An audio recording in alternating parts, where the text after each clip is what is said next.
Hey guys, welcome to the Colorado A-List podcast.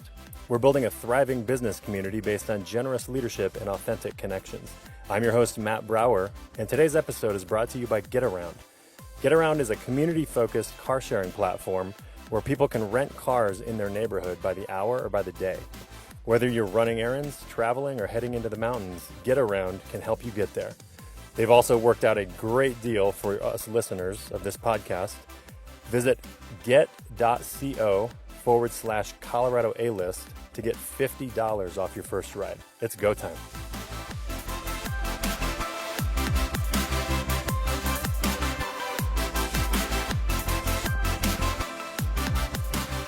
Hey guys, this is Matt, and this episode's guest has a remarkable story of entrepreneurship. I first met him through a business community group he started back in the early 2000s. I think it was 2003, 2004. After graduating from CU, he founded an internet services company, which he merged with 5 other companies and took public within a 4-year time span. After that, he got involved in one of the earliest tech incubators in Colorado called C-Tech. After C-Tech, he used his deep knowledge of business finance and mergers and acquisitions to help other companies as an investment banker, which he did for the next 11 years. That brings us to 2016, when he decided to take on revolutionizing the, quote, cheap swag promotional products market. He founded Clove and Twine, which creates remarkable branded goods for corporate America. Aside from his entrepreneurial journey, he's a father of 2 and a highly respected guy in Denver's business community. Thank you for being here, Dave Hieb. Thank you. My pleasure. So I think I remember the name of the business community that you created back in the day. Was it called Chill in Time? It was. I would say both business, but a lot of social as well. It was very much both. And so you, from what I remember, and I was just a young buck in Denver. We both were young bucks in Denver's business community at that point. The intent of that. Talk about the intent of that. I know you were building a big kind of a network of young professionals to get to know each other and kind of trade business back and forth. Or can you talk a little bit about that? Sure. For some reason, I've always just enjoyed bringing people together, and have done so in a variety of ways that, we won't even talk about today. But Chillin' was a really great group of business people here. We had 1,400 people at the max that wanted to get out and have a good time socially and meet new people. So, you didn't pay for it. There was no name tags, nothing stuffy about it, just fun times at fun new restaurants and bars, and a great chance for great business people to connect on a social level. Yeah. And it was really successful insofar as there was no real agenda behind it.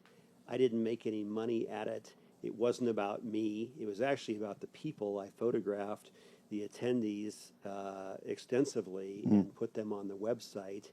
And given that it was invite only through a 1 degree of separation way to bring people in, we just had a really good crew. The way I would describe it today is a offline version, a baby version of a Facebook or Instagram, if you will. Yeah. In that we didn't have, things back then in the early 2000s that were social networks. Maybe So an early true. MySpace or whatever. Yeah, yeah. But this was a real world social network with great people here in Colorado. So very fun. I don't know how I was fortunate to get invited to that, but I do remember the events. And I remember you being a leader in the business community at that point. And so this had to have been after you had exited your first company? Correct. Was that your next thing that you had created? This was just, I'd call it a side hustle, but given that it wasn't about money or anything like that, it was really just a fun passion. At the time, I was a co-investor in a restaurant in Boulder named Triana, and was looking for a way to promote the restaurant, and just had an idea to bring some people together quickly it blossomed over the next 8 years into something much bigger than that, or that restaurant. Yeah. We did a ton here in Denver with the Denver restaurant owners and bar owners and other great venues. In fact, it got so big that we ended up doing 500-600 person black tie event every holiday season, and then went on to start the When I Grow Up Foundation, which was a youth mentoring organization that was the beneficiary of ticket sales and other receipts from the black tie event. So it was a nice double whammy. We had both the social network, Chillin', and the When I Grow Up Foundation, which helped youth understand what career experiences would be like, which were in a great way provided by the members of Chillin', the business people there. So lawyers and hoteliers and doctors and others that were a part of that and wanted to give back. Wow, that's so it's total give back project that actually turned into something pretty big and impactful. When you do it that way, there's just about no limit. When it's about money or personal fame or politics or anything else, that's what taints it seems like. Yeah. So that's very cool. The people drove it and the goodness of their characters. I was just sort of an instrument and facilitator of that. Yeah, that's cool. So you had you gotten involved in your investment bank by then, or was that kind of an interim? Well, it was an 8-year span that I did Chillin'. So I worked at SeaTech for almost 4 years during the first part of that. That's right. That would have been and ran the SeaTech Angel Group and what we called the finance track. So bringing younger, smaller companies in and doing angel financing for them. We had at least 200 active angel investors. Again, this is before many of the angel groups or crowdfunding things we know about today. Yeah, I don't remember. It was the de facto angel group here in Colorado 15, 20 years ago. Yeah. So I was very privileged to be a part of that, run that organization, recruit and work with the high net worth investors and bring through all the young companies that were raising seed rounds of capital, pre-VC financings. And then about 4 years into that, I became an investment banker. So literally got my Series 7 and 63, joined a boutique investment bank here in town, and spent almost a dozen years then raising venture capital and ultimately doing a lot of M&A transactions, mergers and acquisitions. Yeah, that's great. And so I know you graduated CU. What was your degree, by the way? Don't laugh out loud, but it's electrical and computer engineering. You're kidding. And that's only because I changed from pre-med, which is what I started out in because my family was involved in medicine. Okay. So very much an entrepreneur at heart, but took me a little bit of time to kind of dial in what I like to do. I'm still a geek to this day. I love technology.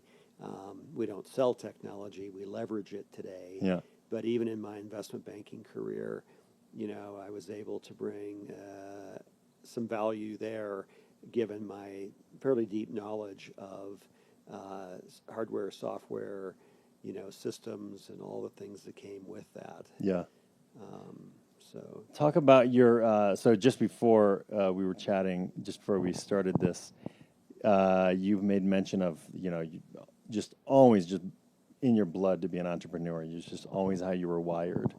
How? Where do you think that came from? If the rest of your family comes from kind of the medical industry, was there anything specific you can remember where you said, "Wow, I can go create this or that," and it turns into something? Or it's a really good question. I don't know that I've ever had it asked in that pointed of a way before. All I can tell you is that I've been an entrepreneur before I knew there was a word to describe it, let alone how to spell entrepreneurialism. As a young kid, I would, take my red wagon and walk around the neighborhood collecting newspapers to be recycled. I would, collect cans and weed gardens and do things as just a young child, probably first, second grader. Wow. Just because it was just natural to me to want to do something Just and go maybe produce. make a little bit of money, Yeah. from it to add to my allowance or whatever. Yeah. And I suppose my first business was seventh grade when I was in Houston, Texas, and started a lawn mowing business. It's a jungle down there, as you probably are aware. Mm. So everybody has to have, a real lawn service, or else it would just get away from you. But Where is this now? Houston, Texas. Oh, Houston. Okay. Yeah. So I had, one lawn a day I'd do after school and made, $70 a week, which Wow. was good for a kid in seventh grade. Oh, yeah. And it just kept going after that. It always just seemed that I wanted to be doing something, running a business, me be running the business instead of me working for somebody doing it. Mm-hmm. Mm-hmm. In high school, had a roofing business, so doing mostly residential, but some commercial composition shingle and wood shingle roofing for homes and buildings. And even, as a junior in high school, I had 2 employees and trucks and trailers and shingle elevators and equipment and all that. I couldn't even have a bank account, but my dad was the, quote, bank. Yeah. And I paid him, on the equipment and all that stuff that he had financed for me. Oh, wow. So it was just a great way as a person in high school to understand, what it would be like as an adult to have to start and run a company and finance it and make it work. I used to pay the kid next door $15 or maybe it's $20 a week to mow my lawn, and his parent, like he used his parents' lawnmower, and his parents would charge him $5 a week for the gas. And they told me that they were doing that, and I was thinking, wow, you're teaching him a valuable lesson in just what you're talking about. Well, an interesting point there. I mean, one way I would describe myself, and to the extent I've been successful, is just being really scrappy. A lot of people use the term scrappy. I'm just really scrappy. I literally walked home from school one day and saw the handlebars of a lawnmower sticking out of a dumpster, and dove in the dumpster, saw the lawnmower, pulled it out, took it home, disassembled the entire thing with a manual I found, and rebuilt the engine, and that was my lawnmower for free. You're kidding me. Yeah, Wow. and it worked fine for a year or two, and it's just scrappiness like that, both in terms of doing something that doesn't cost a lot of money, but also just knocking down any barriers that would otherwise make somebody feel they can't do something. Yeah. Wow, that's cool. So, jumping back forward, how did you come to the industry you're in now, that Clove and Twine is, that you've taken on? How did you kind of see an opportunity or a problem in this industry and say, I'm going to go improve that or build on that or attack that? And if I may start with, why I made a switch. I mean, investment banking was a wonderful career. I got to work with just exceedingly talented and successful entrepreneurs and business owners all over the country, and learn a lot from them and help them a lot. And it was just wonderful. But I realized that I wanted to either buy or build a business that would take me into my later years in life and provide an annuity streams, because, as an investment banker, once you're done, you may have a few more payouts you get on deals, but there's not a lot of exit value in selling it. Yep. And there's really no annuity on a small investment bank after you're done. So I knew I needed a business that could be an ongoing concern and yet provide income for me as I, moved into traveling and retirement and whatnot, which is what my ultimate end game is. So I started looking around. I, had a lot of buy opportunities because M&A was the world I was in. But being an entrepreneur, I really just wanted to build something. And I wanted to build it from scratch because I wanted to create the brand and define the brand. I was actually up in Aspen road biking. I love to road bike and road bike up in the mountains. And standing there at the Maroon Bells, had somebody take a picture of us biking up there. And I was wearing a biking kit that a commercial bank had given me, an expensive kit, the bibs and jersey for biking. And that picture was very beautiful. Maroon Bells is just gorgeous. Was on social media, very popular. And as I sat there looking at it a month later, and the bank's name is all over this jersey and bibs, I'm thinking, well, that's really neat. I am advertising their bank, not even my own investment bank. Yeah. But good for them that they were smart enough to put a $300 kit on me and, me advertise their business. I wonder how many people do this. How many companies would spend real money to give something of value? Because God knows I'd, spent a whole career of receiving shitty, crappy little swag, that you either don't pick up at all, or if you do, it gets thrown away at your hotel room, or maybe best case, you take it back and give it to your kids as some little tchotchke. Right.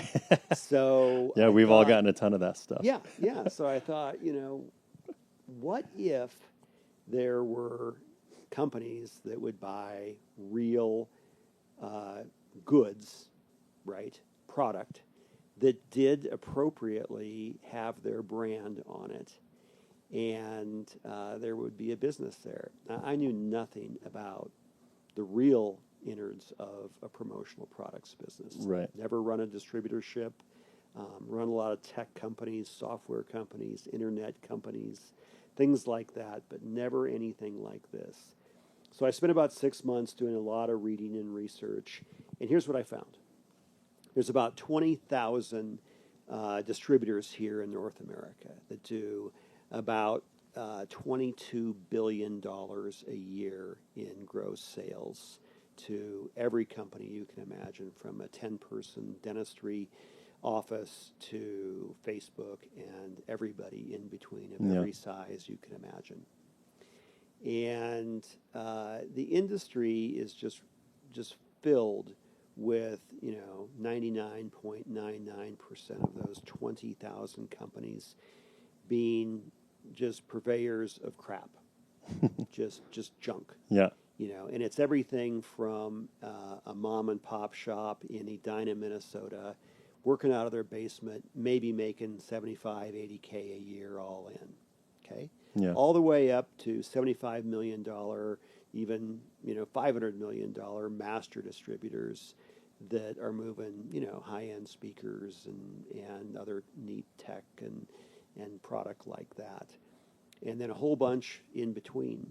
So what I said is I'd like to create what we call a remarkable branded goods company, something that when you were given the product, you remarked about it, made a remark about it, right? Or somebody made a remark to you about it. It's distinct. Not an ego thing. Right. But wow, where did you get that incredible Patagonia vest? Yeah. Or I've never seen a Qi charger, a wireless Qi charger made out of walnut burl. Right. Or look at this pen you're using, or a leather journal, or a duffel bag, or these things. Something that you would actually use year in and year out and is really remarkable. Mm-hmm. And so that is sort of the defining characteristic of what we set out to do. Yeah, and we're sitting here in your showroom at your office, and I'm looking at the products as we're recording this. And when you're talking about cheap swag, pens come to mind, Post-it card notes come to mind. I'm looking at your pens. I mean, they are carved out of wood. They're, just super high end things that you would want to actually display. And we're going to post, with your permission, post photos of Sure. just your showroom here, but it's just very impressive. So it is very distinct from what you typically see at, you go to a trade show or an event and you just get stuff. Yeah. This is like meaningful. Hey, I want to give something very meaningful to my 10, 20, 50 best clients this year. I'm going to go to Clove and Twine and It's find clients. something. Yeah. It is employees. Yeah. It is partners. It is year-end gifts. It's holiday gifts. It is new employee packages. It's president's clubs. It's everything you can imagine. Yeah. The mass trade shows, we really don't have a value proposition there. And if you're looking for something that's under $10, like a fidget spinner or a 99-cent knit cap from That's China, the trade show thing. Yeah. that's not us. Yeah. And no problem. People understand when they go to our website who we are, and a lot of them basically all of them self-select either in or out. Yeah. So it's a good way that occurs. Oh, that's great. So, and you guys are what, almost 3 years old now? Yeah. So September 1 of 16, I incorporated. Okay. I had a business plan by then, a forecast on what I anticipated doing, and a plan to really get this company going. So employee number one was our curation director, and she and I sat down and spent 6 months basically building out a wish list and a line of what we could carry and wanted to carry. And by March 1st of 17 was first revenue. We launched a very well-developed Shopify website, and went live and started bringing in customers and making sales. So at this point now, December of 2019, we're just shy of our 3-year mark. Wow. And you guys have grown quickly. It's kind of a repeat of your internet company. Kind of figured. Sounds like you figured out a program. Yeah, yeah. I mean, the internet company. That grew really fast for different reasons. We were the third internet company in Colorado to have what then was called a T1. I don't even know if that's still something that people understand. Yeah, right. High speed, data line. Yeah. Now there's millions of them here in Colorado, but every we were building very early. Yeah. And so there was just a ton of updraft there that we got picked up in and did a good enough job. Yeah. We just exploded in a very positive way. Here, we were in a stagnant, crappy industry, commoditized industry. The differentiation was, would have been impossible if we hadn't come up with something just completely in our own of our own defining. These remarkable branded goods, and just being able to stick to that knitting and do what we thought would work. And that, coupled with some really clever Google advertising, has just driven this business at an unanticipated rate. I should have been good at forecasting, for crying out loud. I did it for almost 2 decades. You're right. In my businesses and investment banking, and helping hundreds of companies review and prepare and critique their forecasts and financials. I couldn't have been more wrong, and wrong in the right direction. In the right way, yeah. And that, we, let me put it this way. Our revenue earlier this year in 1 month was more than we anticipated for our entire first year's revenue. So really? It's just really gone quickly, and we've just been very blessed to be able to gain traction with the big brands, big companies that are just thirsting for something fresh they've been buying stuff for 10, 20 years, and they're sick of it.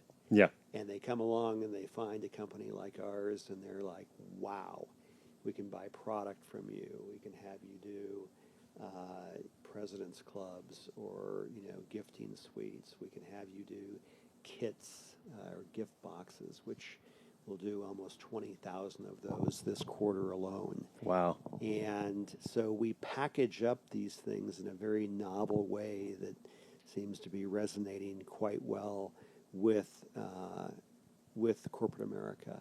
Big companies, small companies too, but we are not a SMB group. I mean, it's usually several hundred employees or more are our best and biggest clients that we do. That's most of your business, yeah. Well, Okay. yeah, I mean, certainly on a percentage basis, we do a lot of 5-figure programs, but now this year we've done a lot of 6-figure programs, and next year we'll have our first 7-figure program. Really? So, yeah, Wow. yeah. We bid on a couple this year and have not won them, but there are literally, one. We bid on a project for a worldwide business for all 13,000 employees to get a backpack. Oh, that my was goodness. $2.6 million had we won that business. Yeah. So we haven't done this You'll get yet, the next one. but they will be coming. Yeah. More will be coming. Well, congratulations on your success to date. And it seems like you've hit the hockey stick. We've got a great team. Growth, You yeah. got to. I mean, this is. Besides Google, some of the basics still very much apply. You Yeah. just have to hire really good talent. And when you are able to bring in great people and support them and give them what they need and let them grow and, just incentivize them, it's just amazing. Yeah. Because, our success today is really built on a number of things, but the staff and their expertise that they bring being one of them. Well, yeah, and we just love hearing this story because what we like to do on this podcast is hear the stories of the people that are being disruptive in their industry. They see that, hey, this needs a shake up. Here's how we can do it. And you guys are a success story doing that. So, well, very, it's very interesting cool. because, I had people look at me and talk to me as I was starting this. Like, are you an idiot, Dave? I mean, promo products, really? I mean, and of course, they didn't know and couldn't envision how there could be a disruptor in this space. Right. I barely had my head wrapped around it.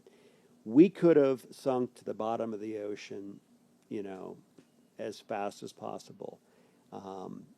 Very distinct possibility, but we just, literally struck a chord, and it worked well.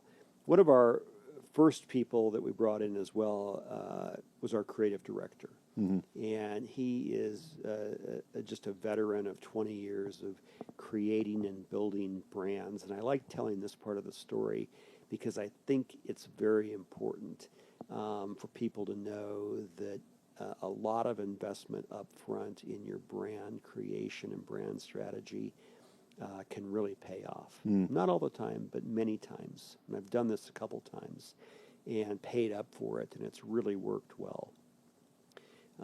We picked a company name, Clove and Twine, which, think of it as restoration hardware or Crate and Barrel.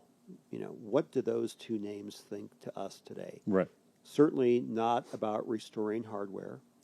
When you go to Restoration Hardware's flagship store, you see $5,000, $10,000 couches and, every other beautiful type of linens and blankets and drapes and everything you can imagine. Right. Crate and Barrel, same thing. 50 years ago or whenever they started, it was that. But today it's about beautiful interiors. So we wanted a blank canvas, a name of Clove and Twine, that we could paint a picture in our audience's mind that we wanted to paint, right? And so it's been great because it is also very different than Ethel's coffee cups of Edina, Minnesota LLC, right? Right. And I'm being a little bit facetious with Right. that, Yeah. but in the promo industry, they're not very creative. So, over time, and this is at least a 30-year play for us, we believe that we have an opportunity to create a brand in a much smaller way, but nonetheless in a meaningful way, like a Restoration Hardware has done. Yeah. And how did you come to the name Clove and Well, our Twine? creative director actually came up with it. He's Okay. just very talented, both conceptualizing the names, defining the brand. We have the C&T lockup in our logo Yeah. and our brand standards and our website. I mean, every single thing you see from the showroom you're sitting in to the lookbooks and holiday catalogs, the printed catalogs that are sitting here in front of you, to our websites, our emails, our blogs, every single touch point we have with the world is all written by our copywriter. It's all according to our brand standards. Wow. It all looks perfectly aligned with what our creative director has put together. So it's interesting because you got Dave Hieb, knows nothing about the industry. Nobody in this industry knows him, Yeah. right? You got Clove and Twine, a brand new company. Nobody's ever heard of it.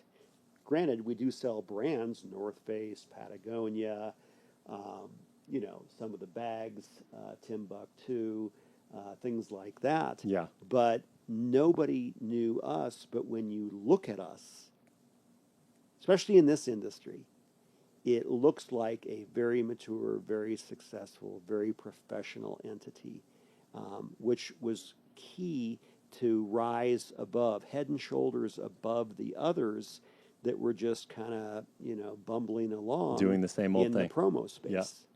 Wow. So very odd industry, but it allowed us to step up very tall very quickly.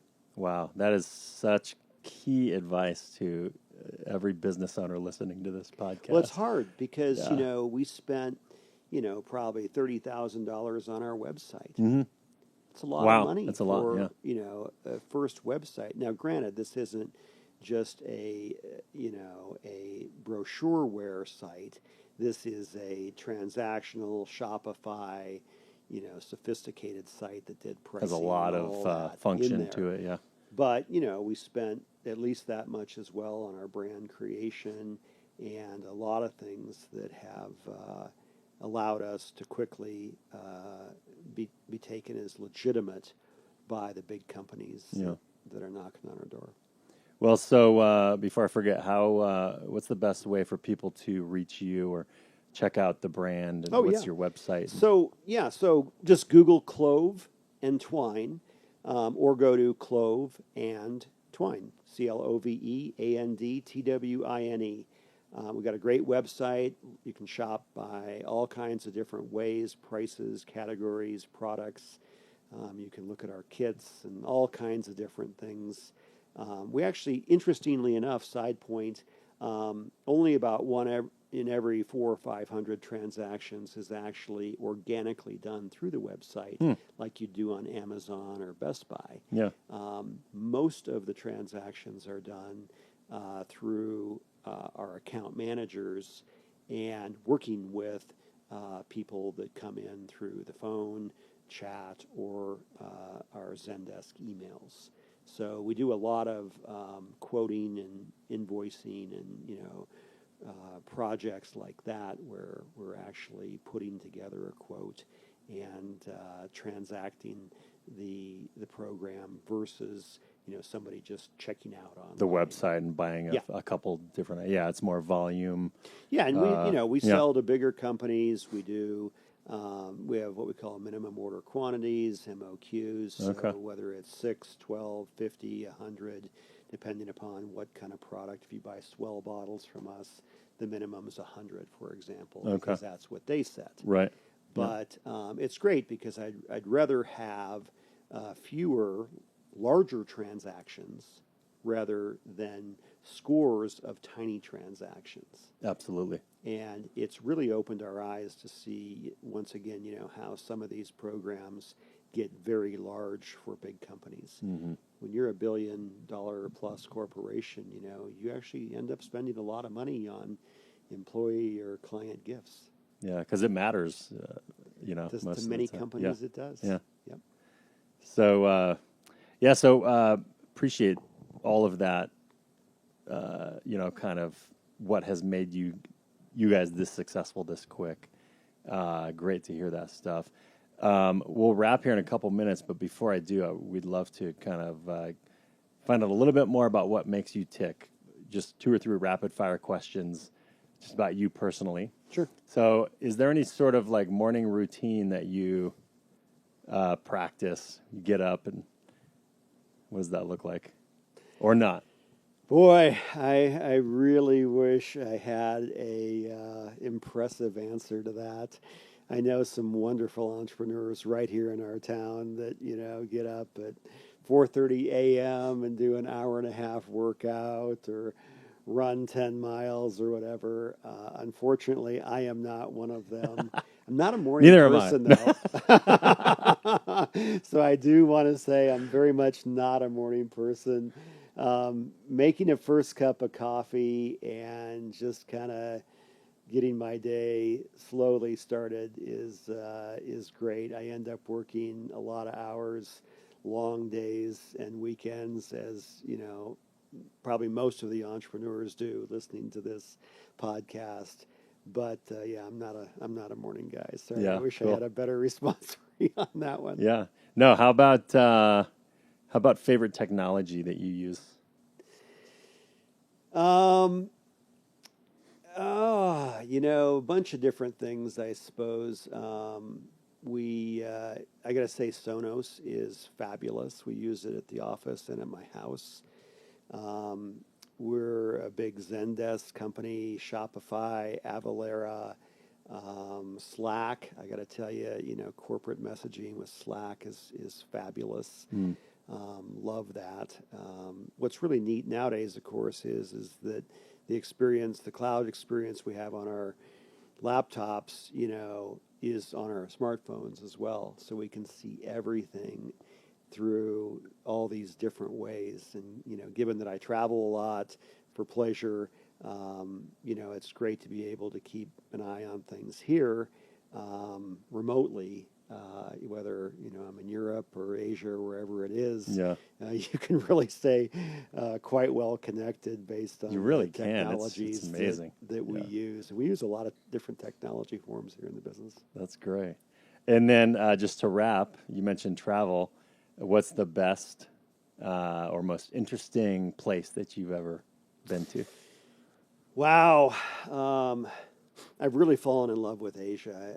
I spent a fair amount of time in Thailand, which was just beautiful, but I was in China this year for a couple weeks, and very, very interesting, both in People's Republic of China, starting in Beijing, and then going down into Hong Kong, which, I was so naive to this prior. I didn't realize that they are as different as they are. You'd think Hong Kong was just China. Yeah.